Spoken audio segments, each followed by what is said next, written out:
Com 12 anos, já ia às finanças pagar impostos a pedido do pai. Muitos anos mais tarde tornou-se ministra de 2 governos PS, mas nunca quis integrar o partido. A cumprir o segundo mandato no Parlamento Europeu, Elisa Ferreira admite que é mais difícil o caminho das mulheres na política, embora isso não a tenha impedido de deixar uma marca em Bruxelas.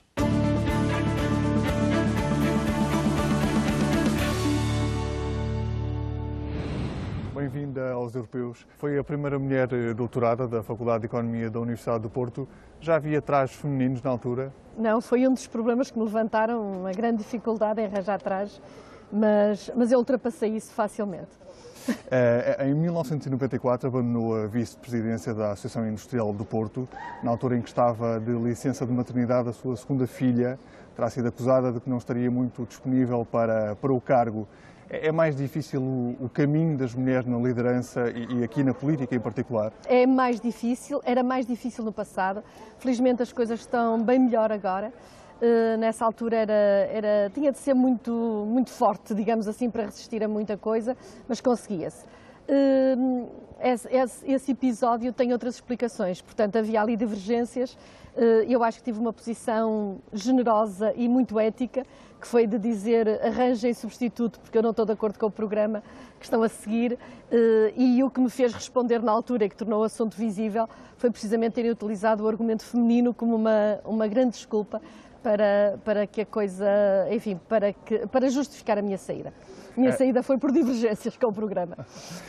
Está na política há 20 anos.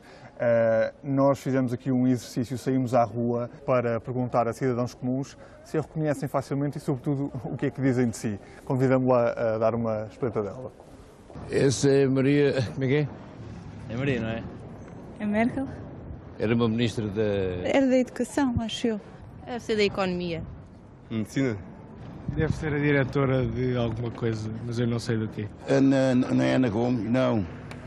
É do PS. Elisa... qualquer coisa. Elisa Rodrigues. Alô? Eu não sei. Elisa Ferreira, ex-ministra do Ordenamento ou do Ambiente, não tenho a certeza. Foi deputada, eurodeputada... Deputada ao Parlamento Europeu.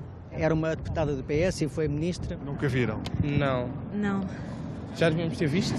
Eu conheço, mas o nome dela não sei explicar o nome dela. Mas conheço. E conhece de onde?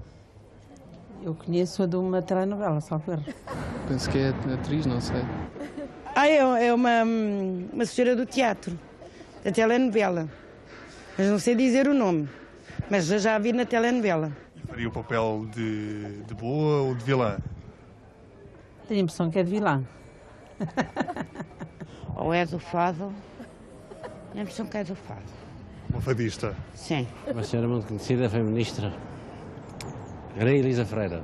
Esteve na CE, na Europeia. Protagonista numa série de medidas, enfim, pessoa idónea. E neste momento está em alguma função política? Creio que eurodeputada. Penso que sim, que está, portanto, no Parlamento Europeu. Eu creio que é eurodeputada. Ou foi até há pouco tempo, mas creio que é, continua. Atualmente acho que não exerce nada. Tem aqui Interessante, muito giro. Tem aqui muitas possibilidades no futuro, se quiser. É verdade, tem uma carreira aberta. A verdade aqui é que no Parlamento Europeu tem abraçado muito a sua área, a área da economia. Claro. Foi responsável pela criação das novas regras de supervisão económica e também pela negociação do mecanismo único de resolução bancária. Sim. Trocado por miúdos, em que é que isto se vai refletir na vida das pessoas? Bem, eu acho que as pessoas apanham de repente, como apanharam neste caso, com uma crise brutal e começam a perguntar onde é que a gente, enfim, o que é que nos aconteceu.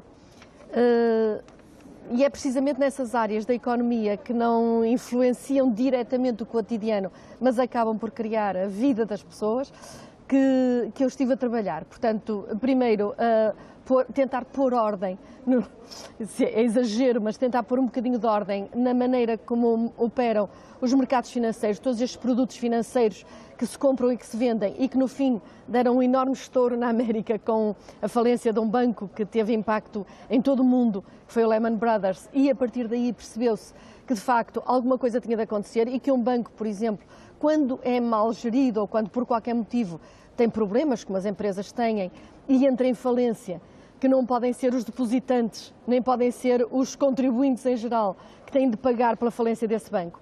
Portanto, foi nesse processo, na nova legislação, que no fundo faz com que sejam os donos dos bancos que recebem lucros quando o banco funciona bem, os mesmos, num período de crise, também perderem, enfim, as apostas que fizeram e o capital que lá investiram. Portanto, essa é uma mudança que parece que não, mas é muito importante, porque muita da austeridade resulta de se ter pedido aos cidadãos que viessem acudir ao sistema bancário. Ou seja, em Portugal, se tivéssemos hoje um novo caso, um novo BPN, por exemplo, o que é que, face às novas regras, poderia acontecer? Nós já tivemos uma primeira experiência que tem aspectos a serem corrigidos, mas que foi uma boa ilustração. No caso do Banco Espírito Santo, por exemplo, as pessoas não estavam avisadas e há aí um choque, uma mudança de cultura. E temos de, digamos, de utilizar este exemplo para dizer às pessoas que se compram ações de um banco, por mais estável que o banco seja, é a mesma coisa que comprarem ações de uma grande empresa, seja ela qual for. Se a empresa falir, as pessoas vão perder o dinheiro. E, portanto, esta é uma mudança de filosofia que demora tempo a ser absorvida. A outra área em que eu estive a trabalhar foi a área do processo de ajustamento, quando há uma crise na Europa. Estamos numa moeda única, aqueles instrumentos que nós temos normalmente para regular a economia não existem, ficam todos ao nível, digamos, supranacional e, portanto, aquilo em que eu estive, o tal six-pack, two-pack, etc., são regras que não ficaram como eu gostaria que tivessem ficado, mas ficaram lá algumas margens de flexibilidade e dizia eu, são as regras que têm de ser cumpridas para um país poder funcionar, em particular na moeda única, sem começar a exagerar endividando-se ou criando déficits excessivos, etc. O mecanismo único de resolução coloca no BCE a responsabilidade de monitorizar grandes bancos na União.